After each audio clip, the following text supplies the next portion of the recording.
দেখতে দেখতে সন্ধ্যা হয়ে গেল। ভাবলাম আজকে একটু রেডি হয়ে তোমাদের সাথে একটা মিনি ব্লগ শেয়ার করি। উঠে লাইটটা জ্বালালাম, জ্বালিয়ে আগে চুলটা বেঁধে এখন চলে যাচ্ছি গডরেজটা খুলে কিছু বের করব। প্রথমে ভেবেছিলাম শাড়ি পরবো, মানে শ্যুট করব, তো তাই তো না ভাবলাম না এত গরমের মধ্যে শাড়ি তো পরা যাবে না, তাই যে কোনো একটা চুড়িদার বের করে আমি ওইটাকে পরে নিলাম।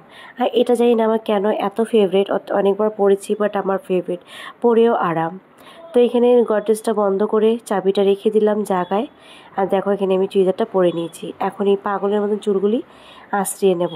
যা চুলের অবস্থা, এখন তো শ্যাম্পু দেওয়া যাবে না, কিছুই করা যাবে না। তো যাই হোক, আমার চুল কার্লি বলে ম্যানেজ হয়ে যায়। তো দেখো আমি এখানে সিম্পলভাবে রেডি হয়ে নিলাম, কিছুই লাগাইনি, শুধু ময়েশ্চারাইজার ক্রিম আর লিপস্টিক আর একটা কলার। তারপর দেখো চলে গেলাম ছাদে একটু ঢং করতে, রিলস বানিয়ে। ব্যাস, কেমন লাগলো অবশ্যই লাইক শেয়ার কমেন্টস করে দিও। Bye bye.